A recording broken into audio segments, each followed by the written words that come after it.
జమ్మికుంట పట్టణ శివాలయం బొమ్మల గుడి దగ్గర అనుభవజ్ఞులైన వైద్యులచే ఉచిత వైద్య శిబిరం నిర్వహించారు. Municipal chairman Rajeswara Rao, society chairman Sampathulu పాల్గొని ఈ శిబిరాన్ని ప్రారంభించారు. ఈ వైద్య శిబిరంలో బీపీ, షుగర్, ఈసీజీ, గుండెకి, మోకాళ్ల నొప్పులకు, నరాలకు, జ్వరాలకు సంబంధించిన పరీక్షలు చేసి ఉచితంగా మందులు పంపిణీ చేశారు. జమ్మికుంట పట్టణ పరిసర ప్రాంతాల ప్రజలు పరీక్షలు చేయించుకోవాలి, ఇక మందులు తీసుకున్నారు. ఈ సందర్భంగా మున్సిపల్ చైర్మన్ మాట్లాడుతూ ప్రజలు అనునిత్యం వివిధ పనులతో నిమగ్నమై ఉన్నందున ఆరోగ్యపరంగా వైద్య పరీక్షలు చేయించుకోవాలని కోరారు. ఈ వైద్య శిబిరం నిర్వహించిన అపోలో ఆసుపత్రి యాజమాన్యానికి, వైద్యులకు, సిబ్బందికి కృతజ్ఞతలు తెలిపారు. అనంతరం ఆసుపత్రి సిబ్బంది మాట్లాడుతూ అపోలో ఆసుపత్రి ఆధ్వర్యంలో మండలాలలో వైద్య శిబిరాలు నిర్వహించి ప్రజలకు వైద్య పరీక్షలు చేసి ఉచితంగా మందులు పంపిణీ చేస్తామని తెలిపారు.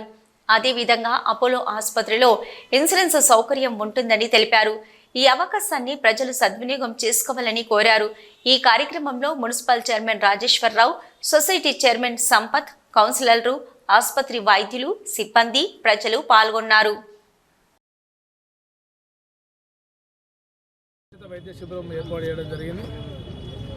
నిజంగా కూడా వారికి మా అందరి తరఫున కూడా కృతజ్ఞతలు తెలుపుతా ఉన్నాం. ఎందుకంటే ప్రజలు ఈరోజు అనునిత్యం వాళ్ళ కాలక్రమేణా వాళ్ళ పనులలో వాళ్ళు నిమగ్నమై కలుషితమైన భోజనాలు, మనం తినే ఆహారం, కూరగాయలు ఇవన్నీ పెస్టిసైడ్స్తో నిండిపోయి మన ఆరోగ్యం మనం పట్టించుకుంటలేం. అందులో భాగంగా మన అందరం కూడా చూస్తున్నాం. ఈరోజు విద్యా వైద్యం అనేది బాగా కాస్ట్లీ అయిపోయింది. మరి అట్లాంటి టైంలో మనం కూడా ఆరోగ్యం ఎప్పటికప్పుడు కూడా చెక్ చేసుకోవాల్సిన బాధ్యత ఉన్నది.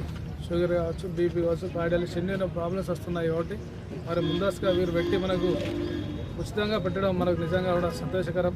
మనం కూడా మీరు కూడా ఈ హాస్పిటల్స్ వారు ఈ కార్యక్రమం పెట్టినందుకు మీరు కూడా వచ్చి మీరు చేసుకొని మీకు సంబంధించిన, ఎందుకంటే ఏదైనా స్టార్టింగ్లో ఉంటే మనందరూ కూడా బాగుంటుంది. ఎందుకంటే స్టార్టింగ్ ఉంటే మళ్ళీ వేరే హాస్పిటల్ పోయి, వీళ్ళ హాస్పిటల్ ఏదైనా హాస్పిటల్ పోయి మీరు ఆరోగ్యశ్రీ కార్డునా లేకపోతే ఇన్సూరెన్స్ కూడా చేసుకోవాల్సిన బాధ్యత మనందరిపైన ఉంటుంది. కాబట్టి మీరు కూడా ముందస్తుగా చేసుకుంటేనే 50,000 దాటిన తర్వాత కూడా మరి 2-3 సంవత్సరాలకు ఒకసారి, 1 ఇయర్కి ఒకసారి కూడా ఫుల్ బాడీ కూడా చెకప్ చేసుకొని మన ఆరోగ్యం ఎట్లున్నది కూడా తెలుసుకోవాల్సిన బాధ్యత